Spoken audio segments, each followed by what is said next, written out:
Welcome to the Marketing Phoenix podcast, where you're going to learn the best growth strategies for marketing that leads to sales. My name is Melissa Rogozinski, and I'll be your host. Before we dive in, please be sure to click that follow button and subscribe to our show. Also, please remember to download and share your favorite episodes and tag RPC Strategies on LinkedIn. 5-star ratings are always welcome.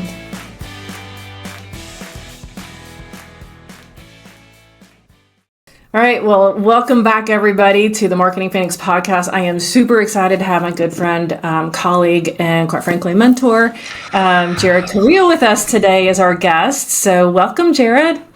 Thank you. You're too kind. Most of that is true. Jared, you have been very successful as a lawyer. You've built your own tech company. You've got a consulting firm and several podcasts. So why don't you tell our audience just a little bit about your background, and then we'll dive right in. Yeah, sure. So I started out as a practicing lawyer, which sucked. That was terrible. Don't ever do that. I didn't like that work at all. So I started, I left practice of law. And I was like, I want to do something else. I want to do some consulting work. And then as it happened, around that same time, state of Massachusetts launched a free consulting program for bar members, which went through the state Supreme Court. A perfect landing spot for me. So I did that for about 5 or 6 years, built up a reputation in the consulting space, and then I launched my own consulting firm, and I'm still running that. We've got subscription clients. We've got partnerships with bar associations across the country. I've dabbled in technology. We had a company that we started and sold, partner and I do advisory work for some tech companies as well. I try to stay busy, and then I've got a couple podcasts. Yeah, I've got a podcast with Above the Law, and I've got a podcast with Legal Talk Network. So I got a lot of stuff going on. I try to keep all the balls in the air, but semi-successful, I guess. I'm still doing I like the way it. Haven't had to find a real job. I like the way that you take the risk of roasting lawyers with every podcast introduction about how they're technophobes. Yeah. When you start that way. It's worked for me. It's also amazing. Mostly true. And they're still willing to pay you. I know. It's wild, isn't it? Don't tell anybody. All right. Let's talk about thought leadership, because you have definitely knocked this out of the park, like grand slam level. So just what is thought leadership, Jared? I mean, I hate the term thought leadership. Can we start there? Do you want to you want to give it a new name? I don't have a new name for it. I just don't like that name. Whenever somebody's like, you're a thought leader, I'm like, oh my God. It sounds like 1984. It's a little cringy to me. I guess the way I look at it is so it's a way to amplify your expertise is the way I see it. Mm-hmm. So my whole thing is I'm trying to give people a way into accessing stuff I know. And a lot of people are like, hey, I don't want to share that information because I'm going to have people pay me to do that. But my whole thesis on that is if somebody's going to work with me as a consultant, what I do, I'm going to get very granular about what I'm helping them do based on their law firm. So generic advice is not the same thing as that. So I also think people don't like to be salesy.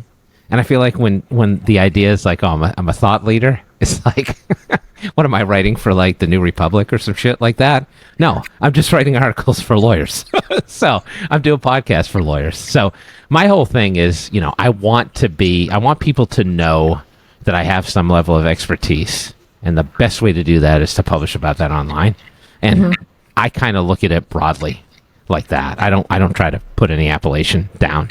But, I'm also doing that aggressively on a schedule. So I think part of it is sharing your expertise, sharing information, but also doing it in a way that is consistent. And I think people can fall down on both those aspects.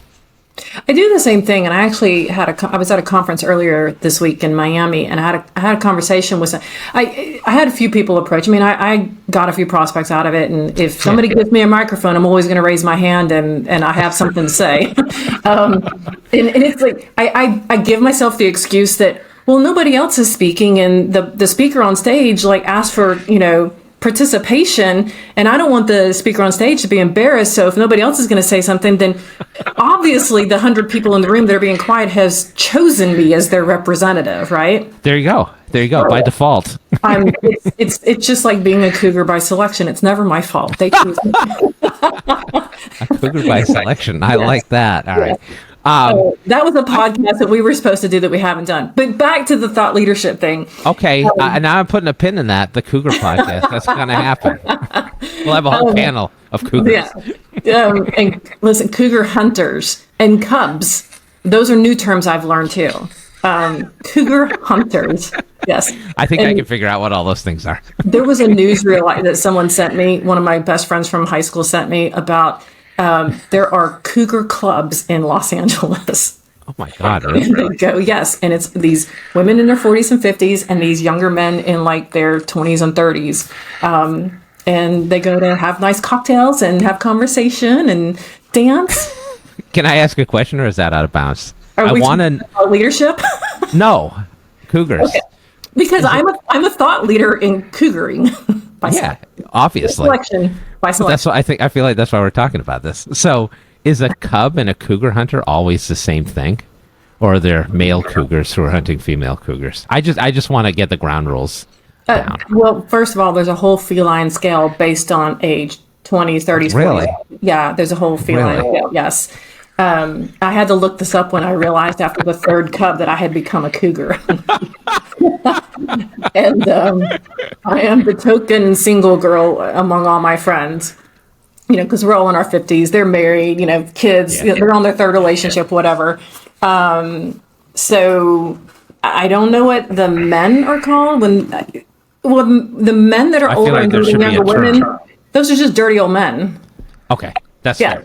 Yeah, that's fair. Those are just dirty old men. I'm glad we covered that. This is an example of thought leadership in practice. Like, people had no idea they were speaking with a cougar thought leader. They thought that we were talking about B2B and tech and law. Right. And they were you wrong. can be a thought leader in your personal life too. It's true. Well, I mean, that's an interesting point you bring up, because I do this, I talk about stuff that I'm interested in that's not specific to business, and people actually like that. I feel like an example is what we're doing right here. I think fleshing out your personality when you're trying to be a quote unquote thought leader is a really good thing to do. What's the question you really want to ask me about? What's the question you really want to ask me about this Cougar by Selection right now in this moment, and so we can move on with the rest of our conversation? No, I already asked the question. I just wanted to know if there were older males who were cougar hunters, and if they would be called cubs or something else. But they're just called dirty old men. You don't want to know if there's a current cougar hunter in my life? Is there a current cougar hunter in your life? I'm asking for the people. Yes, there is. Oh, okay. Do you want to know the age difference? Could I? Would you be willing to share? 14 years. Really? Yeah. Wow. Mm-hmm. It's not too bad. Have you seen Bill Belichick lately? Dude, I don't look my age either, so hey, it's not my fault. Well, Bill Belichick's girlfriend's 24, and he's 72. Dirty old man. Dirty old man. Dirty old cougar. Man. There Dirty you go. Old man, cougar. There's a difference. So I'm glad we sorted that all out. Yeah, there's your thought leadership lesson about cougars.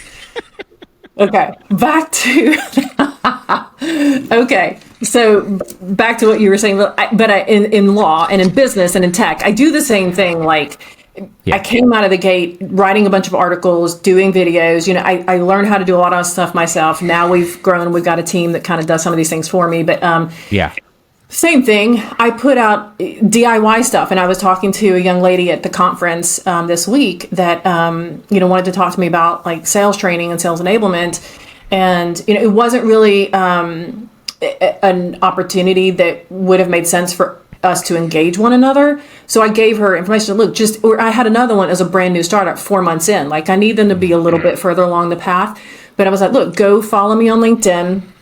Go to my website because I put all the stuff out. It's all DIY, blog articles, videos, podcasts. It's all DIY. You can do this, but you're right. Just like you, some of them are at a place that's I don't really have the time to do that. I don't have the expertise. I just want to focus on my own business. So I need Jared to help me with my business operations and my plan and help me with that. I need Rogo and her team to help me with our thought leadership and our content. And I think people I think it's much easier to make a sale if people are oh, I've read 17 things you've done. or listen to, or I binged your podcast or whatever. Right. I just felt like I had to contact you. That's much easier than going in raw and trying to just explain yourself to someone that you've just met. It's like you formed a relationship with them ahead of time. Yeah, and you get these people that they're trying, they're testing out their own knowledge in, business operations, or they're testing out their own marketing acumen or whatever. And that's not really what they do or the business that they're building. Right. And they just get to the point, it's like, all right, I'm testing all this stuff out, and we just keep putting that out. And when they're ready, they're like, you know what, I'm ready, because I just need to focus on what I'm doing and let you do what you're the expert at. Yeah, exactly. Yeah. Right. Yeah, and you give them an opportunity to have a good sense of who you are when they're ready to find who they want to work with. Yeah, right. I think that's all right. For sure. Okay, so then let's talk about where do we start with thought leadership? Like, how do you even know where to start? Like, what you need to be writing about? What kind of content? Who are you creating this for? And I have stories, so let's talk about ideal client personas. I know we could do this for 3 hours. Ideal client personas and real client personas. I don't know. Like, so I guess where I start with people is like, who are you marketing to? Because I work with law firms. Mm-hmm. Like, are you trying to get referrals from other attorneys? Are you trying to get referrals from non-attorneys, and what classes? Are you trying to get referrals from, are you trying to get direct client work?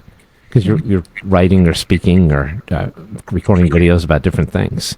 And I guess, like, I don't delve into like ideal versus real client personae. I just try to figure out, like, let's broadly speaking, who are the categories of people that you're trying to reach? And then let's look at those. Let's look at those people as avatars. And then let's build campaigns around that. So if I was somebody who was like, if I was like an immigration attorney and I wanted to get referrals from, estate planning lawyers. Mm-hmm. Like, how do I reach estate planning lawyers? What do they want to talk about? What are they interested in? Where do they go? Like that kind of thing. Mm-hmm. And for clients, it's almost a little bit easier. So the biggest problem I think a lot of attorneys have that I work with is they always tell me, like, I'm going to start writing about stuff. You're telling me I need to be consistent, but I'm going to run out of ideas.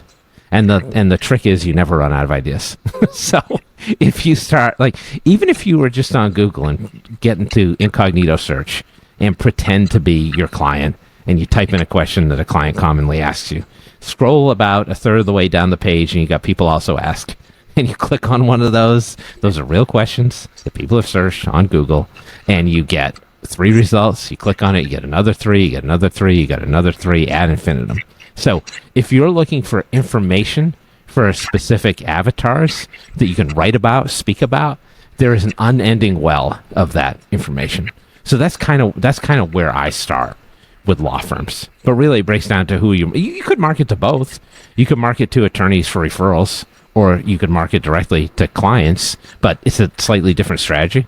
And then we're talking about web stuff, but this also applies to personal networking too. Like, where do those people go? How do you find them? What groups are they part of? How do you reach them? How do you get on speaking panels? Like, that's all part of this too, I feel like. For sure. And I've seen where I had a client one time that they came to us and said, hey, we used AI to create our own ideal client, right? I'm like, great, send it to me. Like, send me everything you've done, so far, so I can take a look, because we're going to incorporate that into our, more involved strategy. Yeah. And I took a look at this and I was like, what's this person's business goals? What are their challenges? What are their pain points? And the most typical thing that I see, especially with tech, is they feel like their ideal client, that their main business responsibility is to learn all about the latest and greatest in tech. Because that's what they want to sell them. And I'm like, no, let's go. Yeah. So that's where I saw that, and that's where I came up with the idea to do real client personas. Actually, my team came to this. They gave me the idea because we were looking at this and auditing this for a client, and they're like, Rogo, you've got such a network, like, so many people. Why don't you just talk to some real people? And, we've got our own survey that we've developed over time. So I did. I went to the client and I said, who are your 3 target, clients that you would like to have? What's their title? And so they gave that to me. And I said, great, give me 2 weeks. So I reach out to my network and I get like 2 people for each title. And it's like, hey, I have this new client. Here's who they are. Go look at them. Would you sit with me for 30 minutes and go through my buyer persona survey? And like, sure, no problem. So I set up these 6 interviews, right? 2 people for each title. We go through the interview, and then I created a composite for each one. And then I presented that to the client, and I was like, you said that their main business responsibility was learning the latest and greatest about tech. But what they're telling me is that their business responsibility is to manage cases, manage the clients who are paying the bills for those cases, manage the staff who is doing the work on those cases, and driving revenue. But here's the thing. 2 different, sets of business responsibilities. The thing is, your features and benefits will still address those responsibilities and the challenges they have accomplishing those goals, but that has everything to do with how you craft your messaging. It's a completely different message in marketing and sales based on what those responsibilities and those goals are. And, if you don't do that right, like, this is kind of, again, back to this conference, they had a few vendors there that had sponsored it. And so there were a couple that I really wanted to talk to. And so I went up to one of these guys, or there was a team of like 5 of them at one booth. And I walked up and I was like, hey, I'm Melissa Rogozinski. This is who I am. Like, I, want to spend some time with you. I had something else I needed to do this, but I wanted to introduce myself, and I'd love to come back in about a half an hour and, learn more about you. And I said, what do you do? And one guy immediately chimes in and he goes, we do everything. Uh-oh. And I just... That guy needs to work with you. Yes, Jared. And I looked at him, and the first thing that came out of my mouth, I looked at him and I said, if I were a buying prospect, I would never want to speak to you again. Yeah. So true. You don't know me. You didn't even ask me my name. You don't know my business. Right. You don't know what I'm trying to accomplish, what my challenges are, if I'm even a right fit for you. Yeah. And even if I'm not, you don't know you don't know that I have this massive network and I might be able to help you in other ways. It's whatever this, you need to have a conversation, but you need to know who your ideal client is. Like, I'm not actually your ideal client, but you need to know who your ideal client is, what your business goals are. And then there's other relationships in business that you have for different purposes, but that's, Well, plus you open yourself up a little bit when you're like, I do everything. Because my response to that would be like, oh, great, I need a new muffler with my car. Can you take care of that? And that guy's going to be like, well, we don't do everything.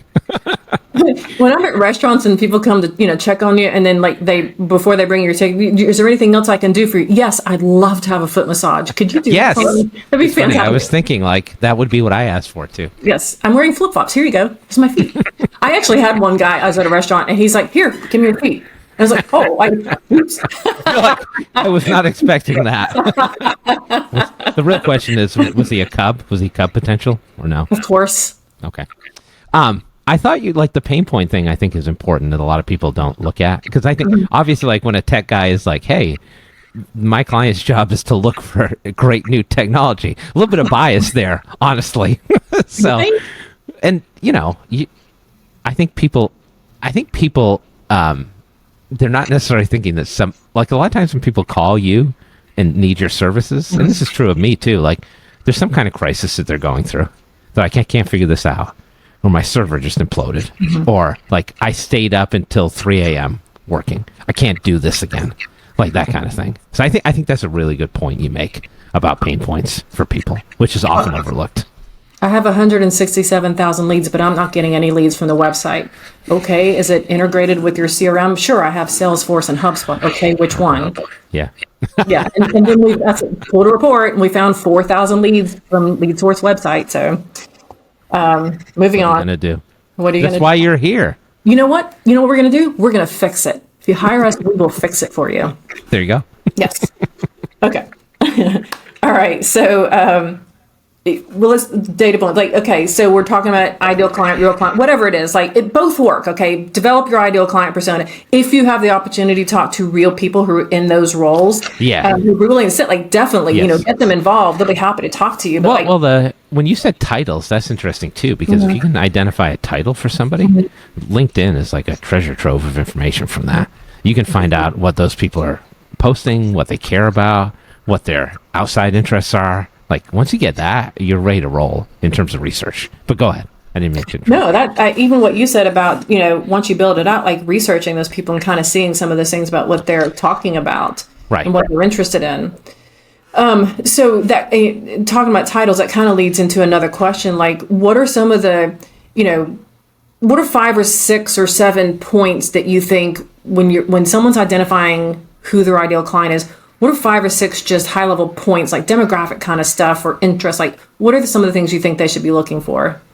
Yeah, I guess, like, you mentioned CRMs, so I think I should talk about that for a second, because that's important. Like, I get a lot of people who want to do marketing at a high level, and I'm like, well, how are you going to track your leads? And they're like, I'll throw up a spreadsheet or something like that. That's a disaster. Like, I've worked with law firms that have actually had, like, they've had one spreadsheet for, like, a decade, and the managing partner is like, yeah, the cat does that? No. Oh. Nice. And, like, they're running down that list, and they're following up with leads that they had 10 years ago who never got back to them in any capacity. I'm like, man, you're killing yourself just wasting your time. So if these you people can moved on, and what if somebody died? Right. Hey, is Bill there? Sorry, Bill's dead. Using technology like CRMs, even marketing automation software. Sometimes, like some of these case management softwares, relational databases will have information about leads in them.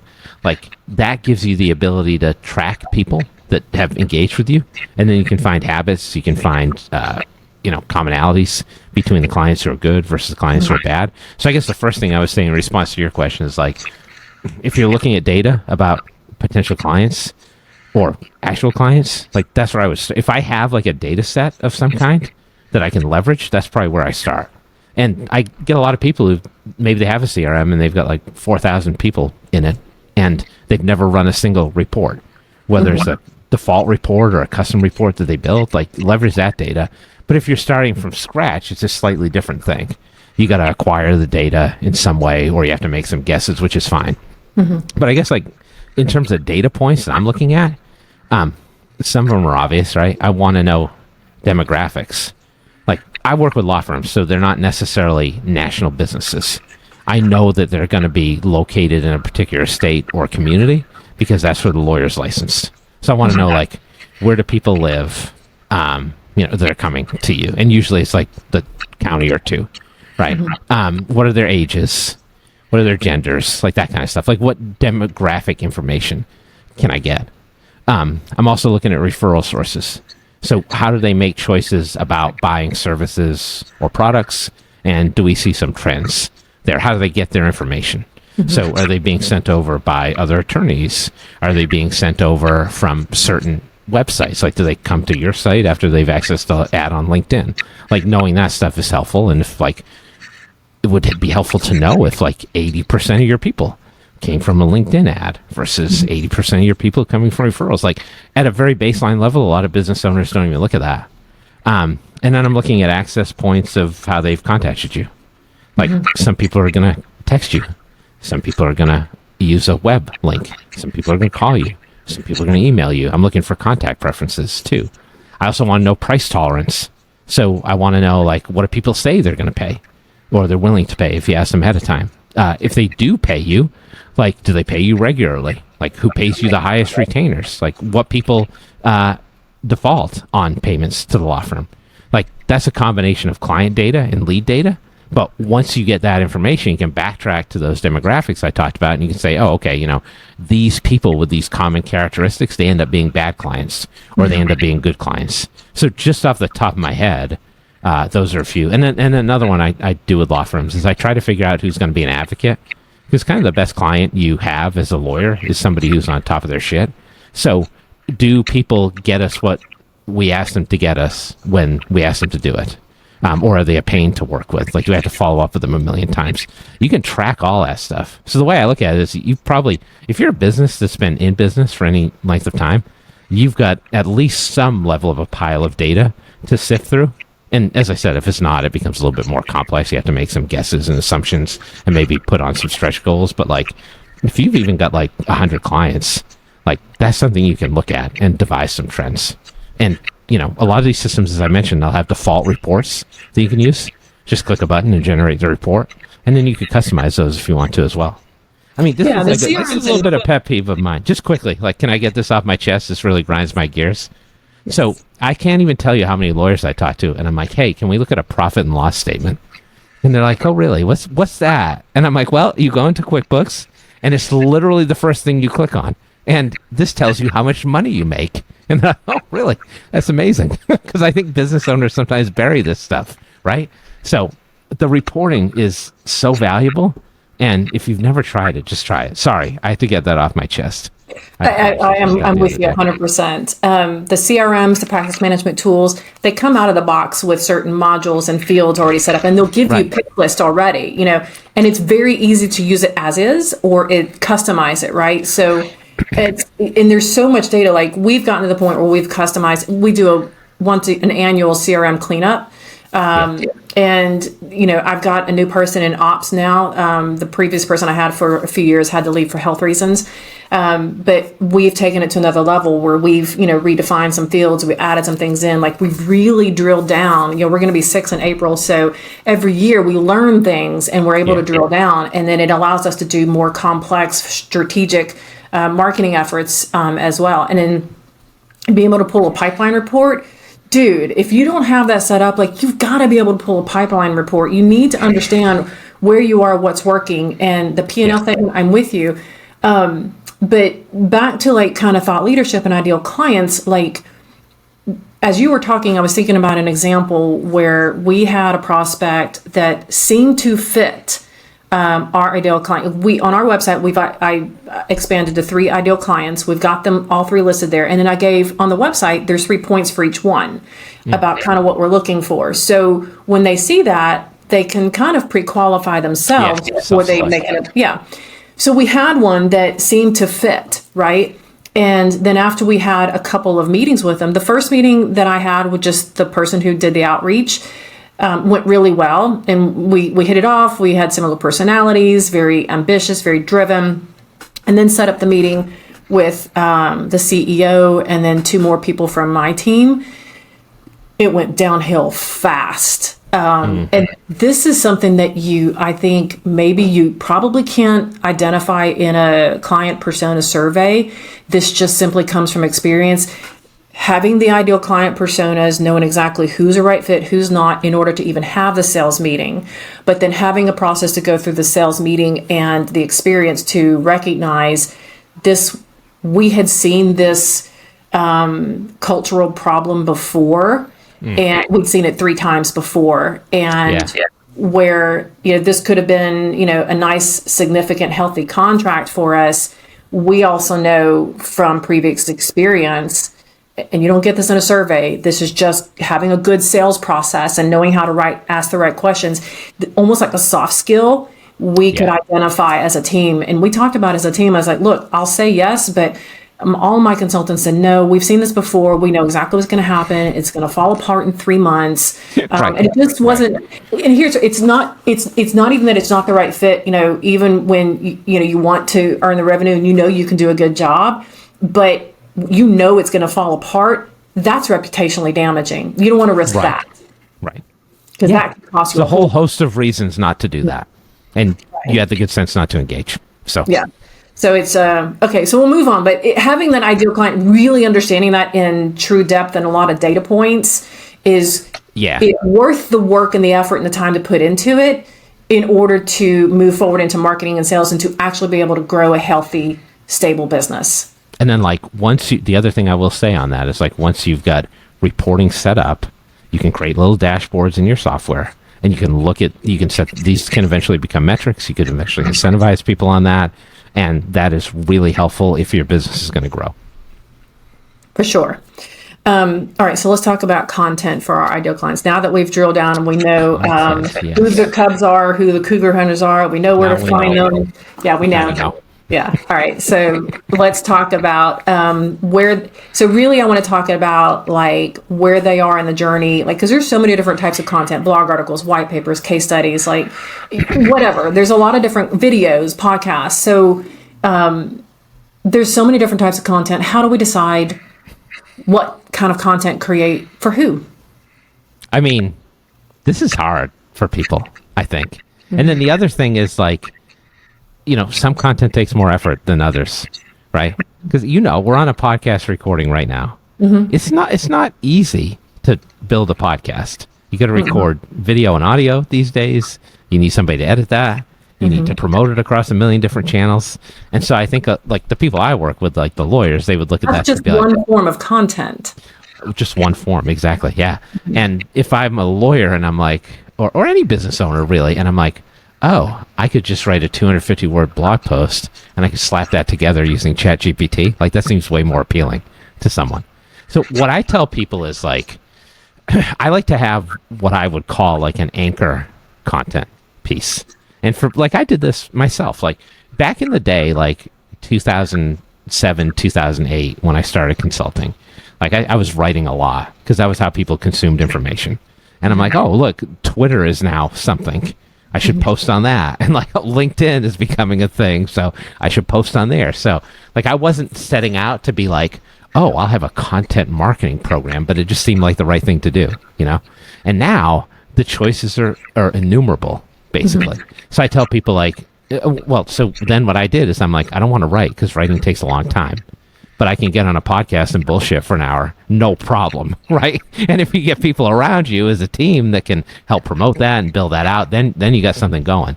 But I've decided to focus more on audio and video content than anything else. I made that transition, and that was based on market forces, really, and also like how I wanted to spend my time. So I tell people like, if you want to do the content thing, I would choose like an anchor piece of content that I'm going to really focus on, and I'm going to do that, and I'm going to have an entire marketing campaign around that. So I'll give you an example. I have a firm I worked with, and they were like, hey, we really want to launch a podcast. And I'm like, all right, do it right. Like build out a script, get some guests locked in ahead of time, find somebody who's going to engineer it for you, decide whether or not you want to put some advertising budget behind those episodes, figure out whether you want to put it onto YouTube and really focus on that, and just do that. And then take that and post it on all the social channels where you have a branded page or where the hosts have pages. Just do that. And then the people who appear on the podcast are going to help you market it too. Like build that out so that it functions on its own, basically. So you can do it from muscle memory a year, 2 years down the line. And that becomes like your anchor piece of content. You can pull transcripts out of that if you want to. You got blog posts. So do that. And then if you have the bandwidth to expand, do some other stuff as well. So that's kind of what I tell people. Do like one thing and then repurpose it. I agree. And it's because you hit on something too that I always tell clients as well, that with one piece of content, no matter what it is, if you format it the right way and structure that framework the right way, you can turn one piece of content into 6 to 8 different posts, emails. Like you can repurpose, you can get a lot of runway out of one piece of content if you format it the correct way. But you got to be thoughtful about how you build it out to be able to format it. Like you can't just run up a podcast and be like, I'm recording this shit on Zoom and we'll see what happens. Like you got to understand that like, okay, how do I pull a transcript out of that? How do I create video segments? Like you have to be really thoughtful about that. And a lot of people don't do it that way. AI is a good tool for that too. Like once you do it natively, then you can use AI to help with those ideas to break it apart and, create other pieces out of it. Yes, I agree. Yeah. When we're doing content strategies, it's really about, because again, we had a prospect recently. He was like, oh, I want to do a podcast. Oh, I want to do this. I'm testing out this. I'm testing out that. It's like, okay, you've done a lot of testing. What's working, right? And, what you really need at this point is a cohesive strategy, right? A committed strategy. And, so it kind of depends like where are you as a company? Does anybody know who you are? Because if they don't, you've got to start with brand awareness. Like you're not going to get leads. You are not going to get leads and people fill out a form if they don't know who you are, and they have to trust you. So you have to start with brand awareness, and you have to put some time into that. Then you can start putting out, like lead magnet type of stuff, right? And start generating leads. And not everybody's ready to buy immediately, but you also have to, especially in B2B, B2C, they can put something in a basket like they do on Amazon, but B2B is not like that. It's a long-term, you have to, again, understand the ideal client, what are their goals, what are the pain points, the content you're developing, whether it's blog, white papers, case studies, checklist, video, podcast, is it for brand awareness? Is it for lead generation? Is it, when you've got them on an appointment, what's your sales process? You've got to use all of that stuff. I develop strategic account plans. So it's a research report that I do on the back end when I've got a strong prospect. Yeah. There's a lot of work I do based on the meetings we've had with them and other research we can find. And it helps me to put everything down in one place and take a step back. And I can see some of the holes they have that allow me to ask more how and what questions in order to lead them to where they need to be to make the right decision for them. And it helps me make the right decision for us. So it really depends on what part of the funnel they're in and what type of content you're putting out. Business owners are just busy, and they only want to do the substantive work that they get paid for, and they'll plan the hell out of that, right? They'll be really thoughtful about how to do that. But then when it comes to anything that's business management related, I often find that they just want to take the shortcut, have somebody else do it, slop it together. But it involves just as much planning. Like you described, I don't think people are being that thoughtful about it on their own. So if you want to launch something, view it as a marketing program, as a marketing campaign, and don't skip steps and treat it with the seriousness it needs to be treated with. Okay, so let me ask you a question. I get this all the time. Okay. I just want leads. I need to make money. Right. I think if you want to make a lead conversion. I talk to people about this too. Okay. Obviously in different contexts, but right. if you I think that's short-sighted, personally.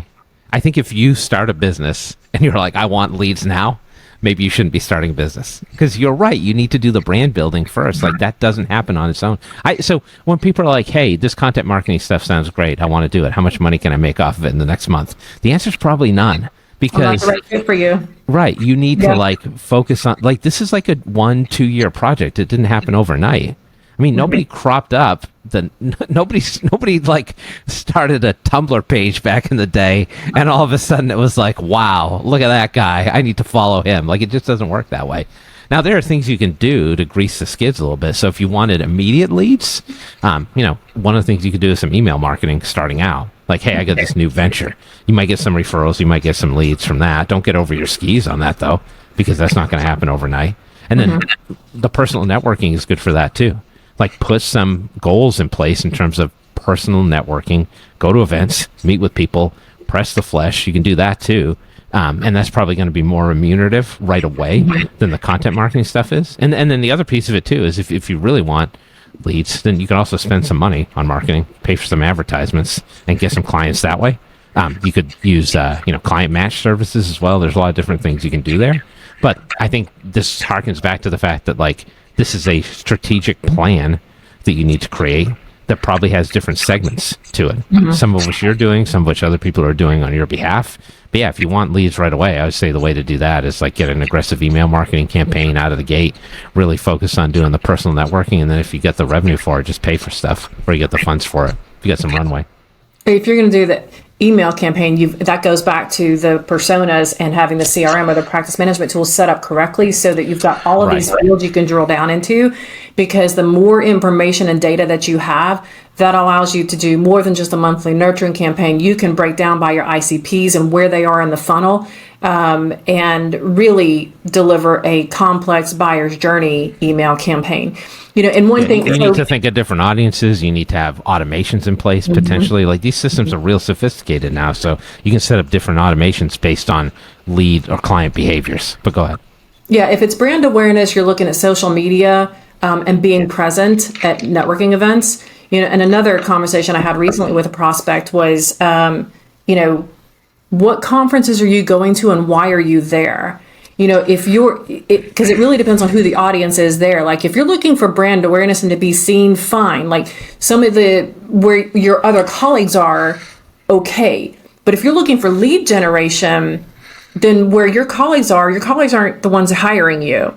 You need to be where your clients are attending conferences, and you need to spend your time and your resources there. Like in 2025, we're making a pivot where some of the major conferences that I have always attended, I don't know, I haven't made the decision, but we're like the one I went to Miami. This is not one of my typical industry conferences. It's somewhere that for both days, I have leads that are going to be there. The kind of prospects and clients I have, they have leads there. That was absolutely a better spend of my time and my resources to be at that 2-day conference.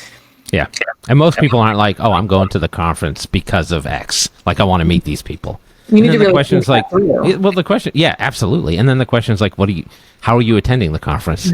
Are you just going to walk around the floor and see who you can meet or target people to meet? Are you going to have a booth? Are you going to try and pay for speaking engagements? Like, there's levels to this too. And not everybody has a runway to do those paid positions. When I go to Legal Week, like I'll be there for 3 days and I'll have 33 appointments, some happy hours, whatever. Like I am there, I've got a mission. And last year that I was there, in conversation with passersby, I met a couple other women that were, I guess, doing their own thing in marketing. And I hadn't met them before. And I asked them about their plan. And she's like, oh, I just thought I'd show up and just kind of, bump around like a bumper car, I guess. Yeah, that's what ends up happening. I'm on a mission. Yeah. I've got stuff to do. You got to plan it out if you're going to go to a conference. It's not like you go to a conference to do work someplace else. Like, you don't want to be sitting in the Starbucks doing more legal work. You want to be using your time aggressively or whatever work you do. And if I'm at a conference and I'm in the audience, somebody gives me a microphone, do it. I'm going to speak up. Yeah. Because I have intelligent things to say. I enjoy participating. But I know that a lot of people won't do that. You give me a microphone, guess who everybody in 100 people in the room, guess who they're seeing, right? That's true. And I did that yesterday. Too, I was like, I'm sitting at the smart people table, and then everybody starts laughing. And I'm in a room with 100 like doctorate level like lawyers and PhDs, right? People, and I'm like, and then no kidding. After that session was done, like a couple people came up to us like, oh, we want to be at the smart people table too. It worked. I mean, it's funny. That's the same thing on social too, because like if you look at a site like LinkedIn, for example, like 90% of the people there are just lurkers. They're not saying anything. They're not posting anything. So just being willing to speak out and say things is a significant advantage, competitive advantage unto itself. Just participate, engage, have something to say, for sure. Right. Okay, so let's talk about one of my favorite subjects. Let's talk about AI, Jared. Oh, God, and let's talk about how everybody's like, oh, really? Well, I can just use AI to create all my content. Go, Jared. No. We talked about this on one of your podcasts right after I wrote the article. I don't know. Maybe, I don't know. Like, I still don't use AI for content stuff. Maybe I'm just pissing into the wind here. I don't know. But I won't do it. Like, I would rather come up with my own ideas, because even if I'm using AI for idea generation, like, I'm being influenced by that. And I find that, like, the natural human reaction to that is, oh, I used AI. I asked it to do something for me. Now I have my answer. And you're not thinking of alternative ways to do it, or unique or creative ways to do something. And it's like a lot of lawyers I talk to, they're using AI to draft court briefs. And I'm like, why would you do that? Like, you may come up with like 3 different solutions. AI is going to give you one. And most people are not going into a generative AI tool and being like, that's great. Can I have 2 other ideas? Like, they're just not doing it. So I worry about like losing human creativity and discretion and thoughtfulness. So I don't do it. But if you're going to do it, I don't know, like there's levels to doing it, right? So if you're using AI, you could be like, hey, I need an idea for something, or I need an outline for, a podcast script, or how to write an article. That's one way to do it. If you're using AI and you want it to write or draft or create in the style that you write, draft, or created, you can also feed it content you've done previously and be like, hey, be like me. But even if you're doing that, you got to make sure the tone that you're writing in is correct, or that you're producing content is correct. And there's unusual things about people's speech patterns, and there's unusual things that people talk about that just come to mind based on their own experience. Like, one of the reasons I don't use AI is because it's not going to be able to come up with a reference to Full House from an episode I remember during the 4th season. Good luck replacing me, OpenAI. And the other thing I tell people is, like, if you use AI, like, you can also ask for sources and cite the sources. Because the other thing is that, like, you can write AI content, or you can produce AI content for sure, but I think it's got to be pretty unique in some way. And if you look at the algorithm changes in Google, if you look at the way they're serving AI-based results, if you look at the fact that they're now AI-based search engines, like, your content has to be higher quality than it was before. All the bad stuff is getting pushed out, frankly. So I think it's almost a double-edged sword, because a lot of business professionals are relying on AI to generate stuff for them, but I don't think a lot of that content is high enough quality to really rank as it should. So I said a lot of stuff there. But No, and there are inherent copyright issues. You cannot use it to create something from scratch and claim copyright on it. There's all kinds of, and we wrote an article about it. We discussed this on your podcast a year ago, and there's all kinds of copyright issues. I won't go into all of that right now, but if you want to claim ownership, you have to write it yourself. Now, the way to use AI is, like you said, to come up with ideas, come up with outlines, things like that. Write it organically, create it, graphics, copy, whatever it is. Create it organically yourself, natively, but then you can use AI to help rephrase a sentence, or to, hey, take this article I just wrote and create 4 different social media posts for me out of it. Or like with some of the podcasts I did, I have 12 to 15 years of articles and videos and things that I've done over time. And I could repackage it and, hey, create a podcast script for me out of this so I can make sure I cover all these resources. Or the lead magnet that I did back in November, it was a 30-page sales email playbook is what some people call it. We called it the Proven Sales Email Codex. And I gave this example at this conference. Wow. Yeah, Mark came up with that. So I gave this example. That's why all the Cubs are running your way. Codex. That's hardcore. I like that. Jared, that's another conversation. All right, keep going. I shouldn't have interrupted. Because if I had generated that many Cubs, I would never come out of my apartment. I don't want them to find me. Not that many. But what I had done was my team wanted me to, because clients ask me a lot for sales coaching, and my team was like, well, you should start charging for sales coaching. I was like, I don't want to spend my time training people to sell. And so we came up with this idea that, well, why don't you do an online sales training course? And I thought, that's not a bad idea. I could do that. And I had kind of 7 in mind. And I was like, but before I put the time and effort into that, let me go do this. I had all this content, and I had all these 36 different sales emails I've done over time for myself or for the round table vendors and sponsors or clients now. And so I pulled all of that information together and organized it as best I could on my own. And then I spent a weekend in October from Friday to Sunday. I got quiet, I hunkered down. I didn't even do my makeup, Jared. And all of this, I know. It's a real deal. All right. I fed all of this into ChatGPT, and I just kept iterating all weekend long. And I ended up producing it. And after it was designed, we came up with a 30-page ebook. We got all the marketing copy that we needed to help promote it. It was a 4-step methodology on how to understand your clients, and then 12 email templates to go with it, and then all the resources I'd use to create all that. I did that the middle of October. I took a vacation the last weekend of October. We launched it on November 4th. By the 1st of December, we had generated 75 targeted leads organically from that. So I don't want 75 cougar hunters finding me. Maybe 60. No. 40. I'll negotiate down. But I think AI, but it was all my own original content. Yeah, and you're using it as an assistive technology, which is how you're supposed to do it. Right. Yep. So, all right. So, for the last part of this, I worked really hard on this. ChatGPT is my friend. I know. Look, you put people on the grill and fire it up, and you roast people every single podcast you do. It is your turn. Karma's a bitch. All right, hit me. I'm ready. You're on the grill. I am firing it up. All right. God. So, this could be ugly. AI. AI has written books, created art, and even composed music. Mm-hmm. But which of the following has it not successfully done yet? A, written a best-selling novel. B, won a Grammy. 3, become a stand-up comedian. 4, beaten humans at chess. I'm going to say first one. Written a best-selling novel. How did I do? You blew it. B, AI has composed music, but no Grammy wins yet.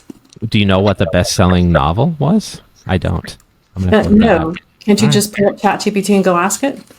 All right, I will when we're done here. Okay. All right, I'm 0 for 1. All right. We can do that and add this in later when we promote it.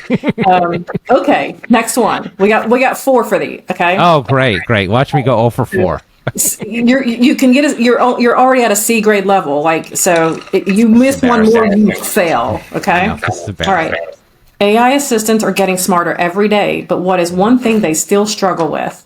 A, understanding sarcasm. B, ordering pizza without judging your toppings. C, explaining why printers always break at the worst time. D, all of the above. Oh, I feel like it's got to be all of the above. Did you give me a gift there? Bingo. Yes. Yes. AI might be smart, but it still can't handle sarcasm, pineapple on pizza debates, or printer meltdowns. I do agree that, the humans stay sarcastic. That's how we compete. All I could think of was pineapple and anchovies. I mean, who ever thought about either one of those ever on a pizza? Don't answer. I don't need to know the answer. Okay. Go on. Moving on. AI can do a lot of things, but which of these would definitely get it confused? A, translating Shakespeare into emojis. B, explaining why GIF is pronounced differently by everyone. That's a good one. C, predicting the ending of a TV series before the writers do. D, convincing a cat to respect personal space. Oh my God. B. I'm going to say B. Try again, Jared. It's the cat. Yes. It's the cat.